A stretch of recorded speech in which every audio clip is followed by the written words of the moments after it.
Hello நண்பர்களே, welcome to V FIX TEC YouTube channel. நம்ம அமேசானில் ஆர்டர் போட்ட லேப்டாப் ஃபைனலாக நம்ம கைக்கு வந்துடுச்சு. இந்த வீடியோவில் நான் அதோட அன்பாக்சிங் எக்ஸ்பீரியன்ஸ் நான் உங்கள்கிட்ட ஷேர் பண்ண போகிறேன்.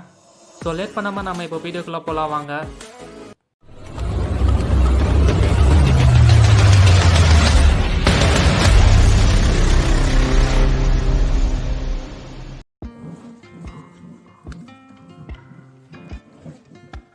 நைஃப் வச்சு ஓப்பன் பண்ணிடலாம்.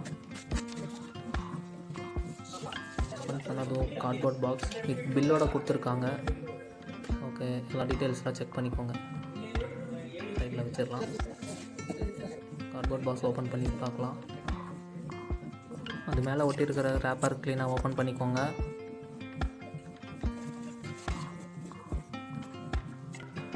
மேனுவல்ஸ் கொடுத்துருக்காங்க.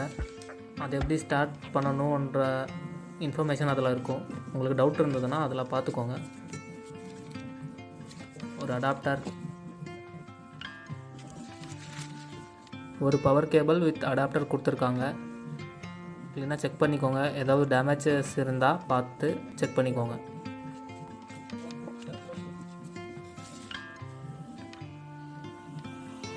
லேப்டாப் சுற்றியும் பார்த்துக்கோங்க. கிராக் ஏதாவது டேமேஜஸ் இருக்குமான்னு பாருங்கள். ஸோ எதுவுமே டேமேஜஸ் கிடையாது. லேப்டாப் கூட ரொம்ப ஸ்மூத்தாக இருக்குது. So no problem. லேப்டாப்பை ஓப்பன் பண்ணி பார்த்துலாம் வாங்க. கேர்ஃபுல்லாக ஓப்பன் பண்ணுங்கள். அடாப்டரை பார்க்கலாம் வாங்க. அடாப்டர் வந்து 65 வாட்ஸோட கொடுத்துருக்காங்க. C type.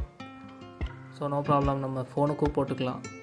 அப்படின்னு நினச்சி ஃபோனுக்கெலாம் போட போகாதீங்க. லேப்டாப் அடாப்டர் லேப்டாப்க்கு மட்டும்தான். ஸோ லைட்டெல்லாம் எரியுது. ஸோ சார்ஜ் பக்காவாக ஒர்க் ஆகுது. ஆன் பண்ணிடலாம். Just a moment. நம்மளுடைய கண்ட்ரி ரீஜன் செலக்ட் பண்ண சொல்லுது. இந்தியா செலக்ட் பண்ணிக்கோங்க. எஸ் கொடுங்க.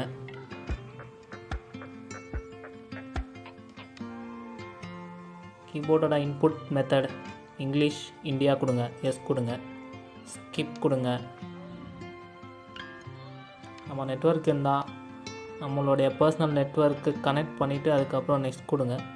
விண்டோஸ் 11 எப்போவுமே நெட்வொர்க் கனெக்ட் பண்ணதுக்கப்புறம் தான் உள்ளே போகும். அதுவே விண்டோஸ் 10னா நெட்வொர்க் கனெக்ட் பண்ணவே தேவையில்ல. ஸ்கிப் கொடுத்துட்டு நம்ம உள்ளே போய்க்கலாம். அப்டேட்ஸ் ஏதாவது இருந்தால் செக் பண்ணுது ஃப்ரெண்ட்ஸ். நம்மளோடது Ryzen AMD 7 processor. செம்ம ஆப்டிமைஸாக இருக்கும்.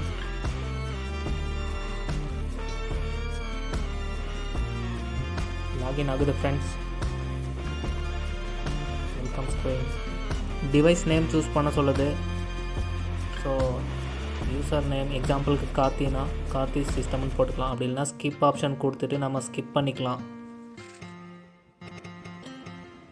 சைன்இன். இதுதாங்க இம்பார்ட்டண்ட்டு.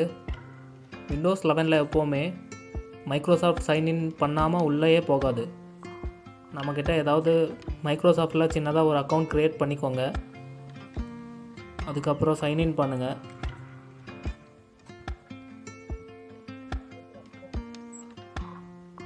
அதுக்கப்புறம் நம்ம சிஸ்டம் நார்மலாக உள்ளே என்ட்ரி ஆகும். உங்களுடைய செக்யூரிட்டி பின் வந்து செட் பண்ணிக்கோங்க. ஓகே கொடுங்க.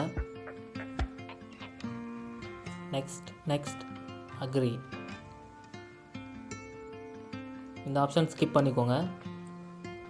இந்த டிவைஸை நம்மளோட ஸ்மார்ட் ஃபோன் கூட கனெக்ட் பண்ணிக்கலாம். அதுதான் அந்த ஆப்ஷன். இப்போதைக்கு தேவையில்ல, ஸ்கிப் பண்ணிக்கோங்க.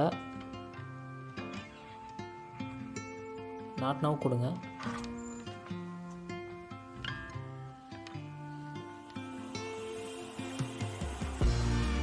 விண்டோஸ் அப்டேட்காக செக் பண்ணுது.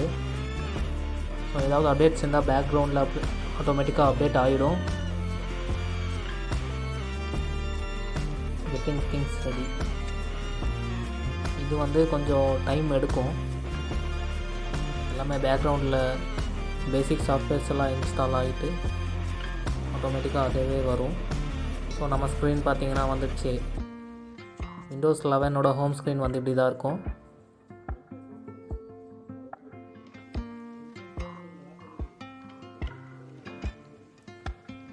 டெஸ்க்டாப்பில் பார்த்தீங்கன்னா எந்த ஐகான்ஸுமே இல்லை. ரைட் கிளிக் பண்ணி பர்சனலைஸ் போயிட்டு அதில் தீம்ஸ்ன்ற ஆப்ஷன் வந்து நம்ம சூஸ் பண்ணிக்கணும்.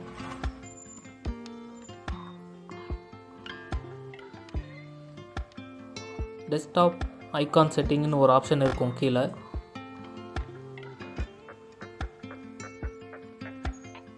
Desktop icon setting. ஸோ அது கிளிக் பண்ணுங்கள். அதில் கம்ப்யூட்டர், அப்புறம் உங்களுக்கு தேவையான control panel, network panel, user files அதெல்லாம் நம்ம சூஸ் பண்ணிக்கிட்டு அப்ளை கொடுத்துட்டு ஓகே கொடுத்தோன்னா நம்ம டெஸ்க்டாப்பில் எல்லாமே அந்த டிஸ்பிசி அப்புறம் கண்ட்ரோல் பேனல் அதெல்லாமே ஷோ ஆகும். நீங்கள் இப்போ ஸ்க்ரீனில் பார்க்குற மாதிரி நம்மளோட கான்ஃபிகரேஷன் செக் பண்ணிக்கலாம் வாங்க. விண்டோஸ் பட்டன் கிளிக் பண்ணி அதில் சிஸ்டம் இன்ஃபர்மேஷன்னு ஒரு ஆப்ஷன் இருக்கும், அது டைப் பண்ணுங்கள். ஆட்டோமேட்டிக்காக வரும், அது கிளிக் பண்ணுங்கள். இங்கே வந்து நம்ம எல்லாமே சிஸ்டம்க்கான சம்மந்தப்பட்ட டீட்டெயில்ஸ் எல்லாம் பார்த்துக்கலாம். System name, system manufacturer, system model, அப்புறம் ஓஎஸ் என்ன இன்ஸ்டால் பண்ணியிருக்காங்க, அப்புறம் நம்மளோட ப்ராசஸர், அப்புறம் நம்மளோட இன்ஸ்டால்டு ரேமு, ஸ்டோரேஜ் கெப்பாசிட்டி, இது எல்லாமே இதோட சிஸ்டம் இன்ஃபர்மேஷன் என்ற பேனலில் நம்ம பார்த்துக்கலாம். எல்லாமே அவங்க மென்ஷன் பண்ண மாதிரி கரெக்டாக இருக்கான்னு செக் பண்ணிக்கோங்க. கரெக்டாக இருந்தால் க்ளோஸ் பண்ணிவிடுங்க. அப்புறம் நம்ம ஃபைல் மேனேஜருக்கு போயிட்டு அதில் திஸ்பிசின்னு ஒரு ஆப்ஷன் இருக்கும், அதை ரைட் கிளிக் பண்ணி போகலாம். அப்படி இல்லைன்னா இந்த சைடு சி டிரைவுக்கு கீழே ஒரு எம்டி ஸ்பேஸ் இருக்குது, அங்கே நம்மளோட ஸ்டோரேஜ் எவ்வளோ இருக்குதுன்னு செக் பண்ணிக்கலாம் ஃப்ரெண்ட்ஸ். டோட்டல் ஸ்டோரேஜ் 476 GB கொடுத்துருக்காங்க. அதில் 442 வந்து ஃப்ரீயாக இருக்குது, மீதி வந்து ஆப்ரேட்டிங் சிஸ்டம் ஆக்குப்பை பண்ணியிருக்கோம் அந்த ஸ்டோரேஜ் ஸ்பேஸை. ஸோ இந்த ஒரு லேப்டாப்போட எக்ஸ்பீரியன்ஸ் பார்த்தீங்கன்னா செம்மையாக இருக்குது, வேறு லெவலில் இருக்குது. நீங்கள் சுற்றியும் பார்த்துக்கோங்க, ஏதாவது கீபோர்டு இல்லை கீஸ் ஏதாவது டேமேஜஸ் இருக்கா, இல்லை பேக் பேனல் ஏதாவது டேமேஜ் இருக்கா, எல்லாமே க்ளீனாக செக் பண்ணிக்கோங்க. ஸோ பார்த்தீங்களா ஃப்ரெண்ட்ஸ், இந்த மாதிரி இன்ட்ரெஸ்டிங்கான வீடியோஸ்க்காக அப்புறம் டெக் ரிலேட்டடான இஷ்யூஸ்க்காக என்னோடய சேனல் சப்ஸ்கிரைப் பண்ணிக்கோங்க. ஸோ உங்களோட சப்போர்ட் நான் அடுத்த வீடியோ பண்ணுறதுக்கு எனக்கு ரொம்ப மோட்டிவேட்டிங்காக இருக்கும்.